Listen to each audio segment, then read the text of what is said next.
What's up, Okay. Cocker? Spoog was debating turning his camera on or not.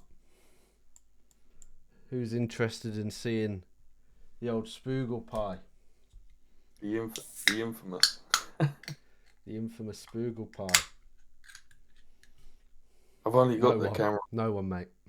No, that's fine. That's good. That keeps me in the dark. Serious. Don't want to get hard, It's Cocker. too early in the call for that sort of chat. Jesus. We're just kicking off. People joining. Cotter's dropping bombs. For God's sake. That's this video. Can't put it on YouTube anymore. Go wee wee there. Sorry, my daughter's just running around. That's alright, lad. Right, let me sort this out. Right, I'm recording. Okay. 25 people, right. Do people realise that this is potentially the last Monday that you can be getting your orders in and out on time, depending on your setup, right? I think people still are in this mindset that they have so much time before Christmas. Yeah, it's mad now because, like, even Etsy's dropped today the cut-offs for if you was using Etsy as a real seller when the cut-offs are for USPS, FedEx, and everything. So it's now getting to the crunch of your time is dropping, not Yeah. left. No. No. I mean, not necessarily a bad thing though, right? Because yes, Q4 make lots of money, but you make money every single day on Etsy. You Yeah. know, Etsy prints money 365 days. It's just there's a lot more being spent around Christmas. So it's kind of like, don't worry if you haven't fully capitalized on it, because you do still have the rest of the year to be making money. But The way that I would be looking at it is, regardless of how your Q4's been, even if you've only got 100 sales throughout the period, your mm, store's now got 100 sales on it. yeah, What would have potentially took you a little bit longer to get, where you've got it in a shorter period of time, you're going into after Christmas when kids and everyone's got money gifted to them, etc., and your social proofing, your setup, your foundations that much more solid. well that's it. So That's 100 people that you can potentially farm a good review from. exactly, You know, exactly. because we all know having those reviews on your store, you know, it doesn't make you bulletproof like it used to, but it drastically increases your push, your conversion rates, and whatnot. And it's just kind of a quicker way to build up that foundation. You know, It's a, people in the chat are talking about private supplier cut off dates. You know, what's the deal with Andrew for these dates and Spoog? well, I've spoke to Andrew, Gin, and Alan Yeah. because I wanted to try and get them all in a call, but that would have just been a Royal Rumble. So I went individually. Um, to be honest, lads, I would be looking at the 10th as being your cut. Mm. And that's pushing it. Just for the simple fact of you got to think of the process, it could take them for 2, 3 days, 4 days to fulfill it and get it to them, then get it across the world to where it's got to go within 10 days, right? Yeah. Well, is A that so? Is that 10th? Then you can process on the 13th. I'm just playing devil's advocate here. What would be the setup? Orders come in on I, the 10th. I would be looking for all orders to be locked in, sent to them, paid for on the 10th. Mm-hmm. Anything after that, you want to be reassuring or changing your descriptions just to say, listen, there's no guarantee that this will come before the 25th. The No, deadline's sort of thing. no, and that's kind of when CST1. I don't know if I hope you guys have all read the customer service templates, where CST1 template comes in play, where order comes in as it's being added to your spreadsheets. You send a personalized message to your customers. Hey Matt, thanks so much for your order. It's going to be sent out to X address. Just to let you know, Not 100% sure it'll get to you before Christmas. Is that okay? Yeah, Boom. Easy. It's yeah, it's much better to refund people than, a case no, opened, negative review, unhappy customers, yada yada. You just got to take it on the chin. exactly that. I think the thing is, right, if you set the expectations before they've purchased, Hmm. then you'll be absolutely golden for doing so. You Yeah, know, it's yeah, all about setting those expectations because even if you was to write a little script in the start of all of your descriptions, basically saying, hey, just a heads up, there is no guarantee that this will be able to be with you before Christmas. The cutoff was the 8th. Of course, we're past that point. And by them then purchasing, and if they say, "Oh, it was a Christmas present and it never turned," well, I do apologize, but as you can see, it clearly states yeah, blah blah blah. yeah. That's it. You're securing yourself. You're protecting yourself, and That you're just making it known, right? So what should they do then, Spoog? Are they holiday moding? Are they changing their delivery profiles? well, me personally, I won't be changing anything. I would not be changing anything because the likes of over the New Year, over Christmas, of course, they won't be working Christmas Day. But of course, that's no different to them not working a Sunday, right?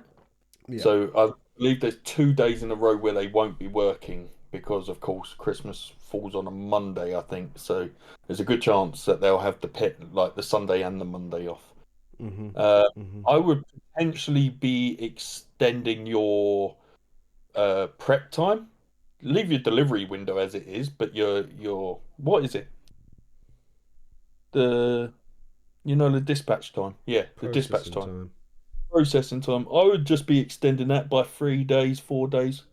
Yeah. And again, you could even go with the likes of just stating, putting a little message on the front of your store saying, "Listen, due to holidays, I'm gonna spend some time with the family. I will be back Well, that's it. back That's it, online right? on the 27th or whenever." But it's kind of like, look, if Etsy's saying the estimated delivery date is, around Christmas time, I'm sorry, that's not going to happen. No one can deliver on those days. Things are going to be a bit slower. I have Christmas to worry about, and it's why it all kind of feeds into this. I know we like pushing this fake narrative of a female-run stores, right? Because females are often more friendly, um, you know, easier to like, resolve situations. You know, it kind of, when you're speaking to a female, it always kind of soothes down. Whereas when it's like a man, you kind of get an impression that it's ego based and like an uprising, right? So it's like, Defend. what? Yeah, yeah, that's it. Like defensive, right? So when it's a woman and you go, "Oh, I'm really sorry, it's going to be a few extra days. I've had to spend, I'm spending Christmas with my family and my kids. I'm doing my best. I'm still working my full time job. So many people on Etsy just all they want is information and an update, right? They don't want to have to go to you and go, "Where's my order? What's going on?" If you're the one that reaches out to them ahead of time, keeps them in the loop, keeps them updated, and let them know what's going on, your customer service issues just drastically reduce. Like when we started doing CST1, I think like a year and a half ago, we introduced it. Like the, the customer service issues just drastically reduced, and the bullshit RVAs would get drastically reduced. They were no longer getting hounded, right? 1-star reviews just randomly. Do you know when you randomly get a 1-star review for just bullshit reasons? That Yeah. just dropped off the face of the earth with CST1 because this communication gateway was open and information, was there. Mhm. Set the expectations, put in the foundations, and then you're just rolling. It's so Hmm. easy. Yeah. And So and, what? and just touching on what you're saying there, Jay, about the whole female thing, like Jesus, do you know how effective it is just putting a kiss on the end of a message? Yeah. It's so cheesy, but what you want to be looking at and how you want to be talking to people is as if it's your friend. Mm-hmm. but you're a bird. So it's like, Yeah. oh hi, yeah. I'm just on it, like for instance, and I use this all the time. So here's a little bit of juice for you. See when you've got a problem and they're like, "Oh, the tracking's wrong" or whatever else, just say, "Oh, I really do apologise. I'm just on the school run. Bear with me. I'll be home soon. Once I've sorted the kids out, I'll get back to you." That buys you like 12 hours, Mm-hmm. and then rectify, fix, and give them what they need when you're told to be able to do so. That's it. That's it. You know, like it's like when the subtle abbreviations, right? Instead of thank you, it's TYSM, like thank you so much, right? Yeah. It's just this very small changes, really like reduce nonsense, and that they allow your customer to understand that you're not a big business, you're not just like a customer service rep, right? You're not just a chatbot on Amazon. You're a real person who's delivering these products. Mm. Um, So Nubby Ryan says, "What do you suggest for new stores during Christmas?"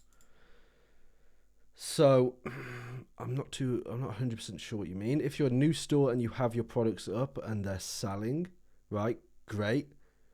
But at this point, you kind of want to be focusing on the after Christmas push, on the after Christmas market, right? Because you can get your products up now, but by the time the algorithm's given some love and they're starting to get picked up and they're starting to build and get sales, you've reached your cut-off point.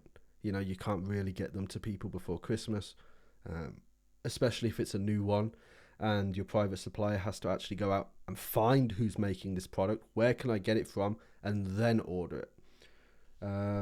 You know, so it's like focusing on the after Christmas market. And do you want to talk about that, Spook?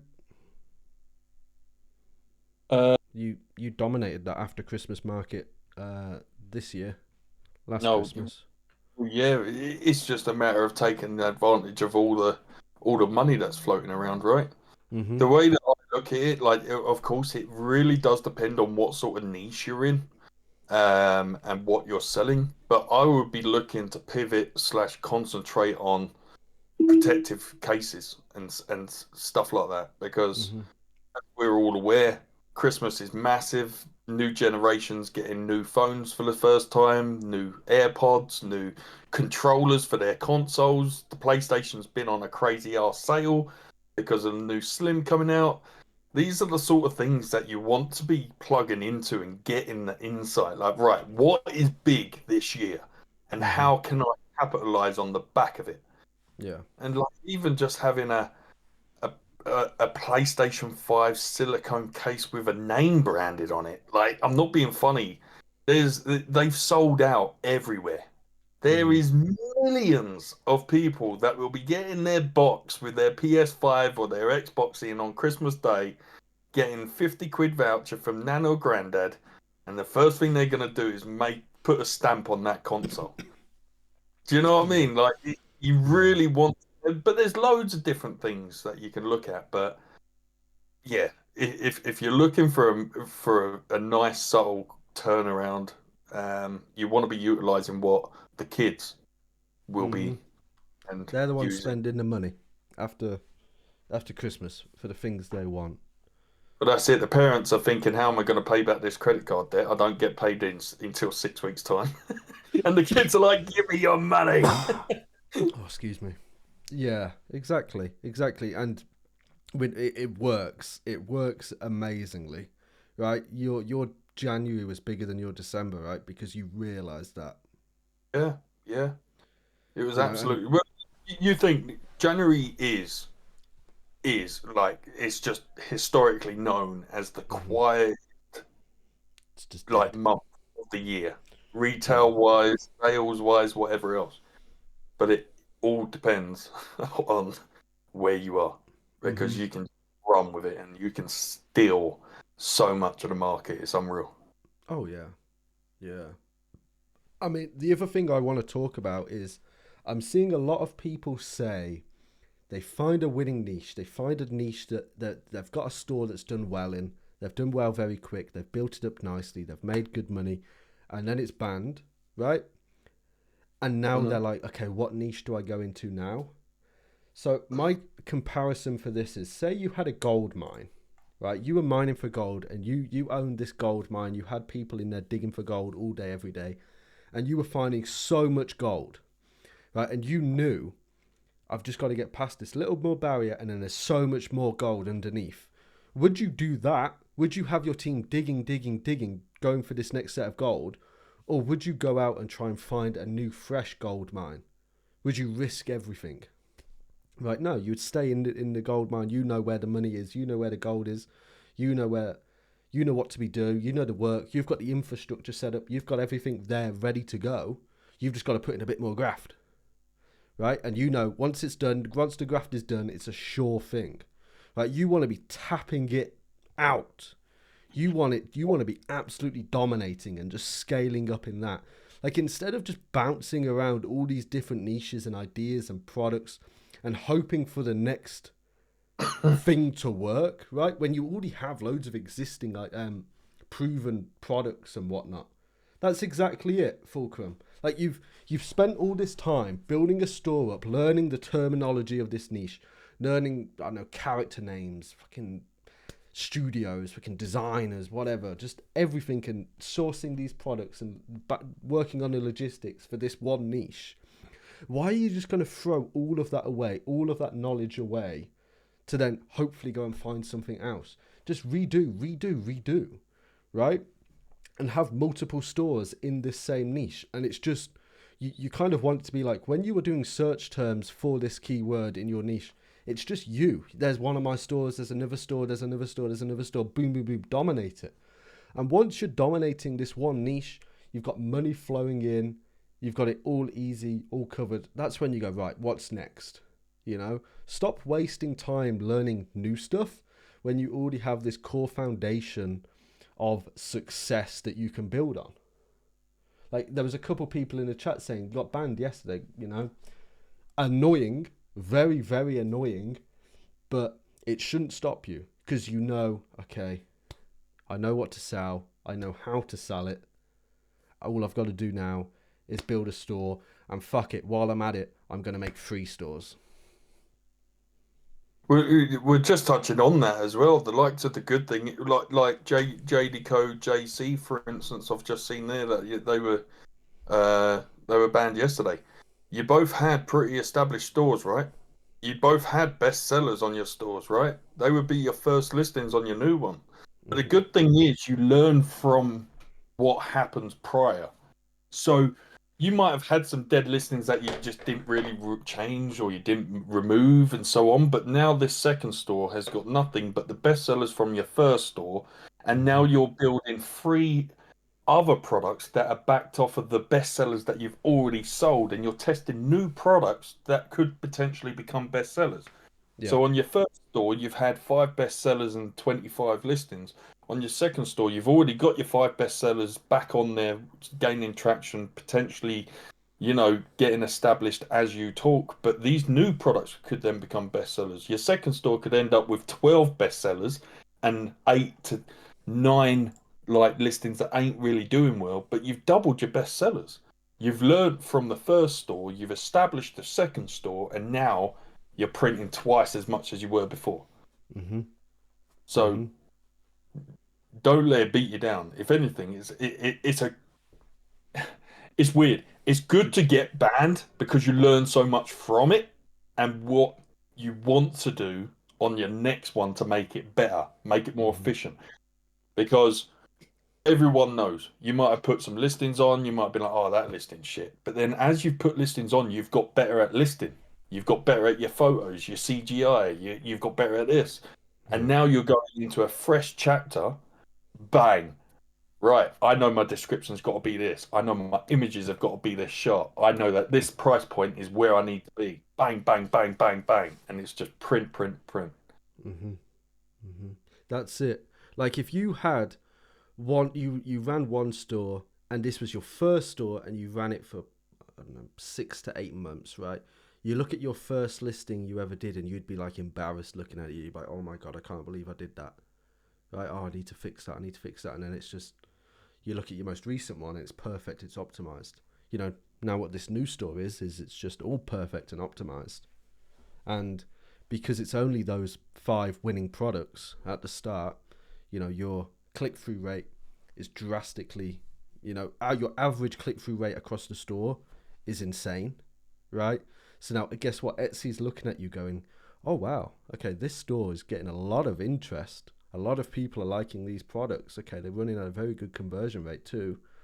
Okay, let's see how they do. Let's monitor them.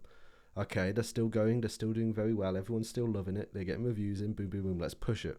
Okay, and then rinse and repeat, and then you push it. Because it's like, if you have 100 listings, 5 of those listings are best sellers, good click-through rates, but the 95 others, just no one gives a shit about. But your average, click-through rate on that store is just drastically is a lot lower. And now Etsy's kind of like, oh, right, this store has a lot less interest.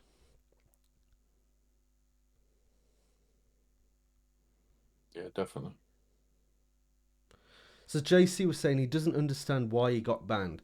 So I don't think people realise that you're not meant to drop ship on Etsy. Right? Etsy dropshipping is violating TOS. That's why you just have to be smart and try and do it to the best of your ability, right? And just, try and look unique and fresh and sell products that fit in on the platform in the right way. Do you want to talk more about that? Yeah, it's a fine line, right?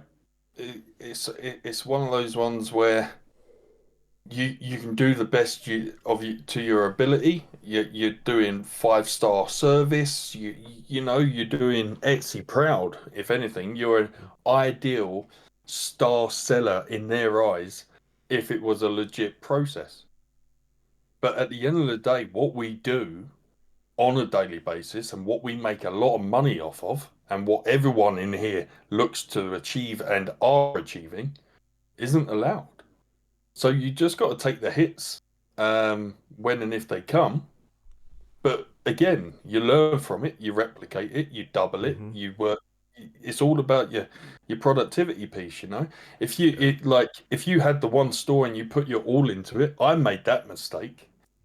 Mm-hmm. I didn't multiply, I didn't duplicate. I had a store that had done 30, 40K in 6 weeks, and I was like, I'm set. I'm going to be a millionaire by the year, but in 5 years.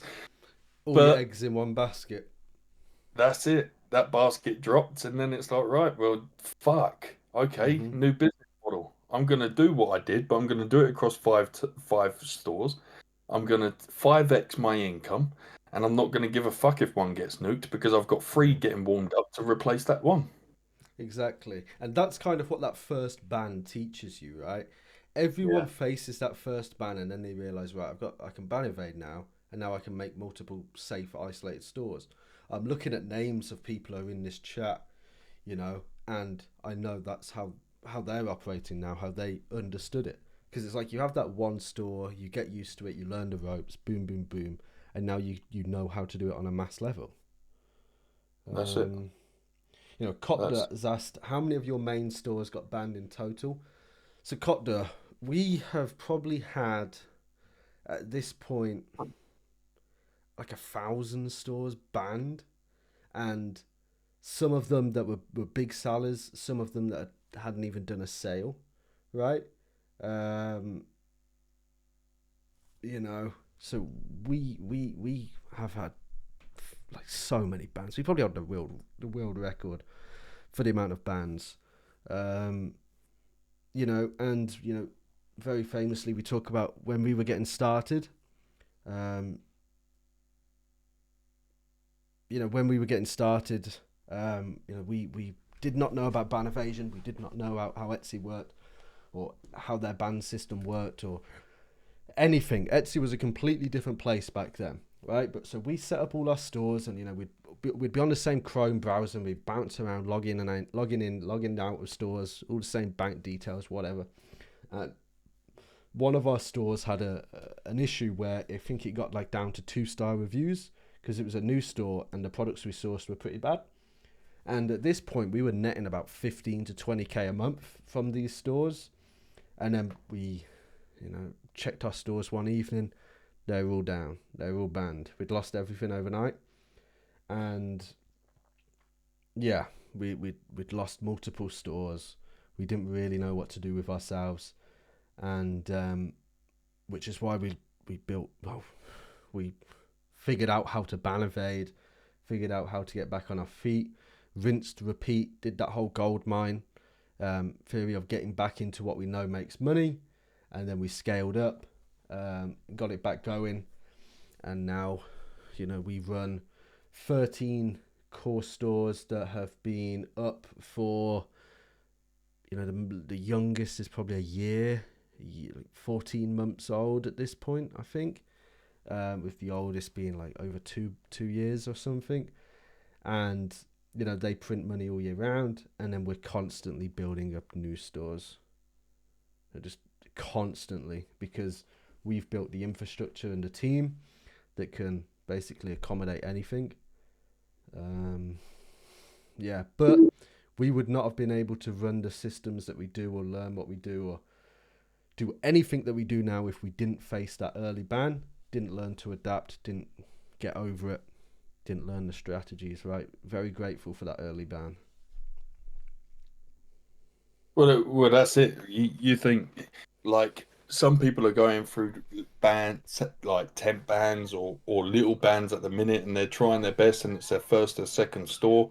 Like, the amount of stores that would have got burned just looking at product images, looking at ban evasion, looking at all of the methods and all of Diamond 2.0, as well as Diamond 1 version 1. Mm. So many stores were just sacrificed for knowledge so that Oh then yeah. it could be wrong. Like, it's mental. Yeah. That was our biggest time expense. Creating stores to split test every aspect of ban evading. Yeah. Every tiny thing had to be tested. Like, you guys are in here like trying to make stores to make money. We like there were stores mm, being made purposely to get nuked, but we yeah. needed them to we could tick Yeah. the box and go, right, there's that one. You'd wake up the next morning and go, fucking hell, I hope we figured it out. I hope this store's still up. Oh, Yeah. shit. One out of So, 7 stores alive. well, exactly. Kamikaze stores, basically. Yeah, literally. Yeah. So Leo asked, Leo, if you ask in the normal chat, any more questions you have, but I'll answer this. So you said about listing your Etsy products on other platforms like TikTok Shop, Amazon, eBay, Shopify, etc. No, not really. We are predominantly Etsy. We have all the Etsy experience, right? We have all the team built for Etsy. There's, we do very well on Etsy, so we don't really feel what's the point in spending, 6 months building up these brands on other platforms where we could spend 6 months at like our current knowledge level building out God knows how many more Etsy stores that will make more money than that new thing ever could, right? I don't know if that makes sense, because you basically have to spend 6 months learning a whole new thing, right? And building and testing and trial and error. And then, but you could just do it in the area you know now.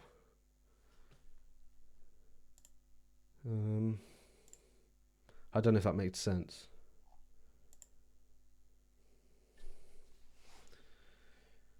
Doesn't Yeah. list in doesn't list in the same winning products of the store that got banned going to lead you getting banned again. No. So as long as you as long as you look to produce new CGI, you don't have word for UGC. word, like UGC, sorry. You don't have the same word for word titles. So you can use the same tags. Everyone scrapes each other's tags and everything. Like, there's probably millions of listings with the same 13 tags selling the same stuff. But Mm-hmm. sort of, as long as you are unique and there is a difference with your UGC that you've created, then go again. Yeah. Well, it's so easy. It takes 5 minutes to redo a previous listing. Not even that, right? You reword the title. You add a couple new words. You put the photos into Photo Room, and you get ChatGPT or whatever to just reword your description, and then you reorder the tags and add a couple new ones in, or remove and change some. It's easy. Yeah. There's, and now these whole new this is a listing for a winning product you found before that's proven to sell, but completely new in the eyes of Etsy. The best way to think of it is every listing has a catalog number. So as long as you're not replicating that catalog number on a new listing, then you're absolutely fine. It gets its own unique number. Mm-hmm. That's probably the best way to think of it. Yeah. Yeah. I just have Argos on the brain. I got some presents I got to get. I keep seeing ads for Argos on TikTok. Look at that Uh, Fez. He loves getting banned. Of course he does. It only makes him stronger. Don't mess about. Every ban is a lesson, and it just drives you to do more. Because once you understand what the platform can do and what you can do, you want to do more with it. Like your current set, when you run a current setup and it's doing well, you can get complacent and lazy and just sit like that, and then you face a ban, and it kind of just like relights that fire in you, right? And you're like, shit, let's get fucking back to it. Let's get 5 new stores in the mix. that's it. So ZXC says, I got some listings that are winning from other stores, but they're getting under 12 visits a day. You're gonna have to work out, well, why are they performing well on the other stores? What are you doing wrong, and can you even compete? Right? When you're looking at these other ones, you want to see, okay, how many sales do they do? Are they just are they just inundated with 5-star reviews that Etsy's just absolutely loving their one listing, right? And that's just the primary one that gets pushed. Their price point, their delivery window, their photos.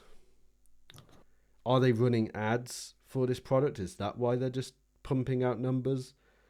You kind of have to examine every part, and sometimes that does happen. Sometimes cloning another winning listing on your store doesn't have the same effect, right? So to have the effect that you want, you have to do it a lot. You have to try it and do more, right? You can't just copy one listing from a store that's doing well and think, yeah, that's it, this is going to be my winning product. You have to do it a lot. You have to trial and error and try a load of different things in a lot of different ways, and potentially try and hit a different corner of the market to them. Yeah.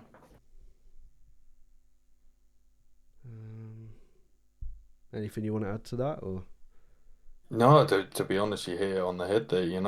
It's all about the traction. It's all about the basis. If they're selling 40, 50 of that item a day, then they're just pushed right to the first listing on the first page, and they're just going to be winning. If you've got a listing and it's got no traction, no social proofing, so on, you're probably on the 3rd page. Yeah. So there's quite a big split and a big difference there, unless you can come at it from a different angle and sell different benefits, sell it at a cheaper point if you can undercut them and so on, so that you're giving people options rather than trying to be like, oh, take mine, not his. You're giving the benefits and the features to why they should choose yours over theirs. Yeah. Or you try and hit different keywords that seller is not even hitting. Yeah. If they're dominating, one part, you try and go for another. But, maybe it's a smaller part, but people are interested in the product. People want this. People like it. So it kind of doesn't matter where you sell it, as long as it's to the kind of right people, it should do well. But like Kotda says, he copied 10 winning listings and only one of them is performing. But 10%, it's pretty good. About the 9 that ain't working, put another 10 up and get another 2. JC just asked a question about proxies, whether to do rotating or static proxies, and we run off rotating proxies, so that way you just have to focus on your data usage, and you plug the same proxy backend into all of your stores and your profiles, but every time you load it up, you will be given a different IP, so it'll look unique. I didn't set up our proxy system, Duds did, so I'm not completely too sure on it. There is a few other technical things you need to do, which is best to ask him. But yeah, go for rotating, and then all you need to do is increase your data usage. You don't have to keep buying new proxies. Tune in Saturday for Dud's special, where you can ask him all Yeah, those questions.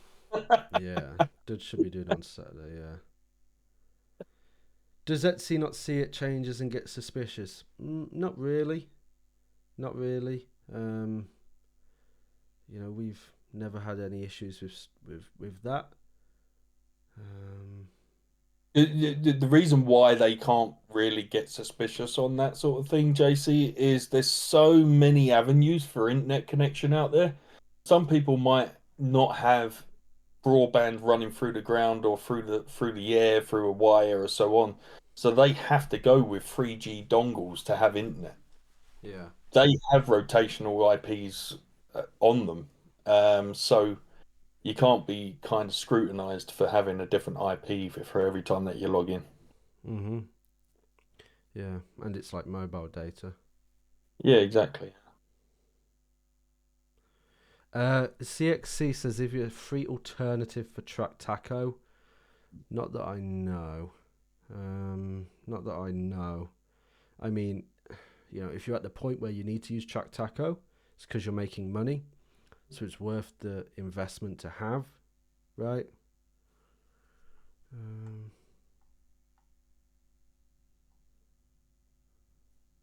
To be honest, I wouldn't be trusting anything else. Track Taco's got a well-established footprint on there. If you mm, try and look for anything dodgy or fake or anything like that, it could be with providers that are already been delivered. You don't want to nuke yourself with looking to fulfill 25 orders with these tracking numbers that you got for free and then find out. 2,000 other people have used those ones for one to Yeah, California. yeah, exactly. Exactly. Oh look, Cam's here. Oh look, Cam. Yeah, yeah. Like Cam says, you know, um, you can still use that device. Yeah, don't use the app. Um, there's really no need. Just check your emails. I know it's annoying because of CS and whatnot, and it is a lot more efficient to do it on the app. But just don't get. Just have a dopamine detox. You know. Right. What else did we want to talk about? What else have we got? Good night, Rixa. Get well soon, mate. Oh, see you, Rixa. People talk about ban wave. A lot of people in the chat, as we see, people getting banned. And, well, it is kind of Etsy protecting themselves at the minute because, I think, was it Friday's call? We linked Wicked Ashley, the dropshipping store that did like 3.2k sales in 45 days or something and just no shipped. Sent out Yeah. no orders, just ran away with all the money. And it's just Etsy protecting themselves in at the time of the year where the most money is spent online. Guess what? Etsy is now out of pocket for all that money, right? They probably have insurance and whatnot, but it's not good for their, renewal. So it's basically just them protecting themselves. And it gets to a point where, when you're so involved with Etsy and everywhere you go is all Etsy, in Etsy Mafia, on Etsy Twitter, on YouTube and whatnot, Reddit, the more you're involved with something, the more you see of it, which means you see the good and the bad. If you were just a solo Etsy seller, right, and you just didn't know about any communities, you were just running it up on yourself, you wouldn't know if there was a ban wave or not, right? You wouldn't know what was going on. So it's kind of the more you're around something, the more you're prone to seeing everything, which means you can think the worst. Because everyone likes to say when they got banned, And now you're going to be constantly in this mindset of, oh, fuck, everyone's getting banned.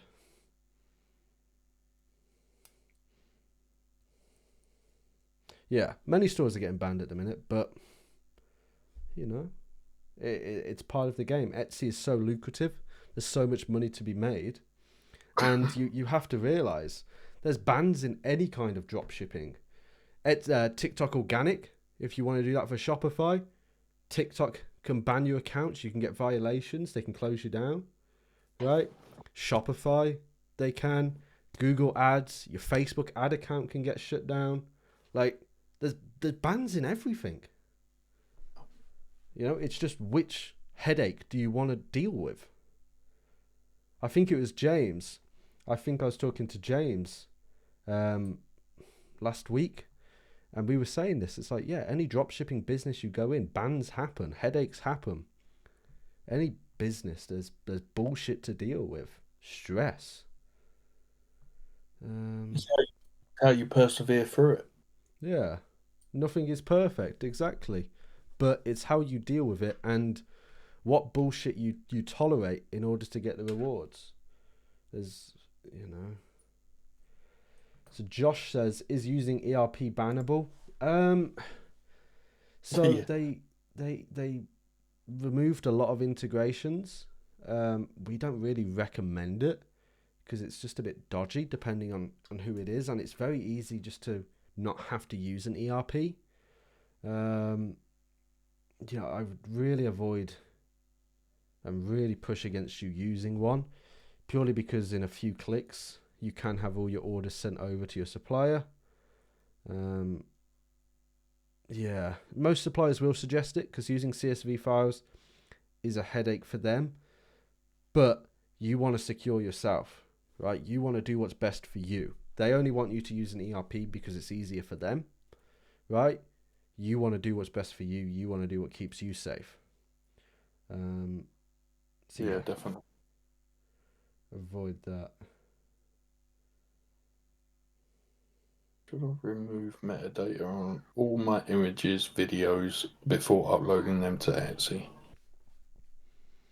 Well, it's a trick because, you know, it used to be, you know, the metadata thing used to be big when you were just ripping AliExpress photos or other sellers' photos, but now with the AI tools, it's much better to use them because, you know, there's pixel matching algorithms that compares pixels in what you upload to what's currently on the platform. So it's like if it all aligns with another photo, then they know it's been seen before, and just altering the metadata and whatnot doesn't change that. You know, so like Kot just says, just put them through AI, add a filter to them or whatever. That is a much greater, a much better option than metadata clearing nowadays. Well, that's it, and that's just like going back on what we mentioned earlier. It's like giving the images their own catalog number. Mm-hmm. Yeah. They're unique and they're not the same as what's been put on already because you've made it yourself, and it's not a replication or a copy and paste and a save as from another store. So you're giving it its own unique ID. Mm-hmm. Mm-hmm. Exactly. Exactly. So Panos says, what is a stealth account and how does it work?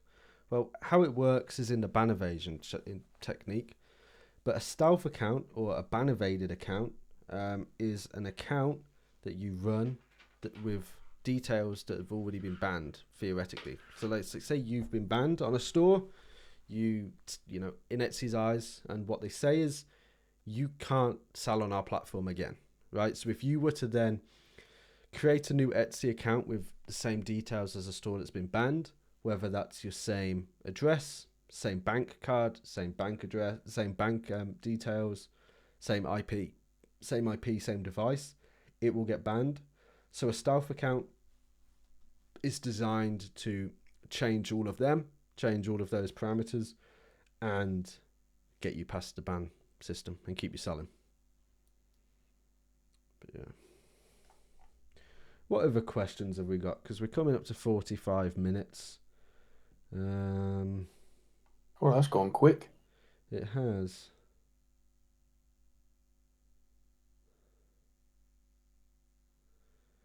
How many listings should I post if I have a store that doesn't do drop shipping and can't be banned? It should be more, right?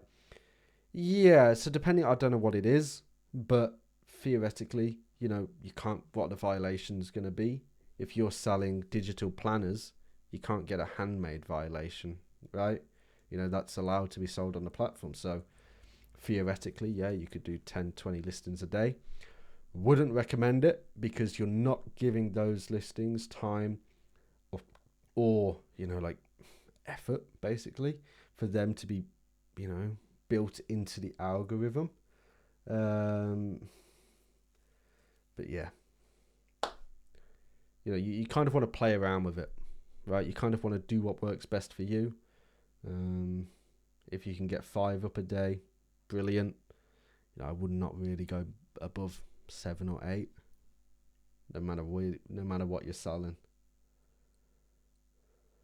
You want to test the market, right? You don't want Yeah, to be plugging 100 listings to find that only 4 of them have caught on. Because if you was to have published 5 a day and after 4 days you found those 5 listings that are caught on, you then know what sort of model you want to go with the rest of your listings. So you're not wasting 80 listings worth of productivity. no.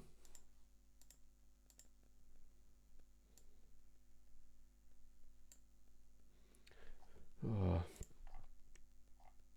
What else we right. What other questions? What other questions? What other things did we want to go over? Yeah, I can't we even. I've gone blank. yeah. These lights are giving me a proper headache. I keep seeing some sort of flashing going on. Yeah, I was just fucking around changing the color temperature. So how has everyone's Q4 gone? Like, has everyone is this that your first Q4? Have you been quite successful? Are you happy with what you've achieved? Like, of course, Q4 being that it's Halloween, Christmas, Thanksgiving, it's quite a long period. A lot of people think Q4 is just, you know, these Mm-hmm. the 2 weeks that have just been Yeah. and are commencing now. But Q4 is massive for holidays, massive for revenue. Mm-hmm. Black Friday, Christmas, Thanksgiving. You got New Year's coming up. Yeah, it's beautiful. It's beautiful. Earning more than my teachers. Let's fucking go. You should go and give them a lesson, Josh. Oh yeah, I think Cot does from Latvia. I keep seeing this Latvian girl on TikTok about how she spends her monthly paycheck or something. She has a pretty cool setup. And I think Duds speaks a tiny bit of Latvian. Found out Butterfly found out about Etsy a week ago and probably won't get many sales on my first store. Well, to be honest, Butterfly, it doesn't matter when you found us or you found Etsy. The good thing is you found it now. You've invested in yourself, so welcome to Diamond. And now the likes of your journey starts from when you started that first store, mate. So just crack on, get yourself through those resources, and you'll be making money in no time. Money Mm-hmm. doesn't stop just because of Christmas. No, no. David, it was just some TikTok video. I think it went viral or something of this Latvian girl budgeting her monthly salary. JD Co there, first Q4, learned a lot, but it's been pretty profitable for the most part. Well, that's it. The good thing is with yourself, JD Co. Like, have you got? Was it just the one store that you had? I know you said earlier that your store got banned yesterday, or have you got multiple?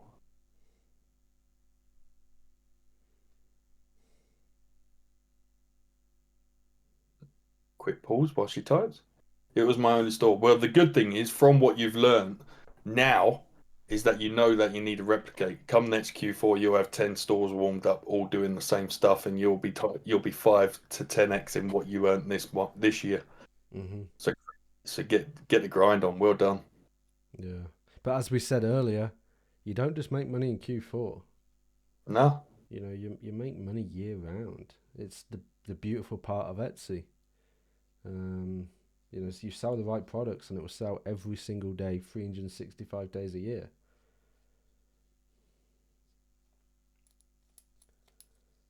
Oh,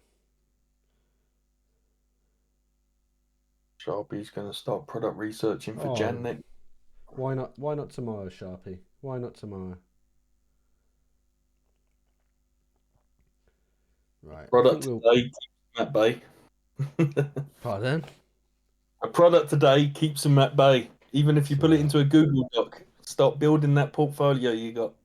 ABR, always be researching.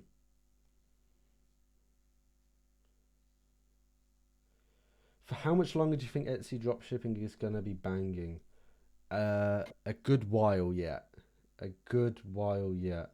Um, you know, I still think there's a good couple years, few years. You know, what we kind of thought a couple years ago back that we thought, nah, Etsy dropshipping is not gonna last, and then we didn't even realize it wasn't even at its peak. Until World War Three for sure. Um, That could be starting sooner than you think, Cotder. I read yesterday that some American battleship got attacked in the Red Sea by some drones and stuff. They're not the did it? people that you want to be attacking.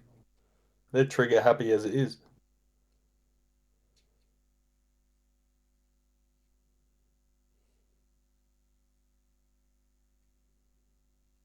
Yeah, man. You see Isaac's piece there, Joe. Yeah, it's gonna take a while to answer that one for him though. I'll have to write an answer for that one. We can sell soldier dresses. Rawlsey's Fucking already got an idea. He's he's writing that in the back of his notebook. patches too. Get patches they can wear. That's it. Right. Let's wrap this call up. I'll write out an answer for Isaac shortly after this call, but I think I've got some food nearly here. So yeah. You Good alright to end stuff. it there, Spook? Yeah, mate. Yeah, I'm good. Yeah, perfect. Perfect. Thanks for joining everyone. I hope you have a good week. And we'll catch you on the call on Friday or Saturday. So stay tuned for the announcement for them. So yeah, enjoy the rest of your day, folks. Be easy. Take it easy.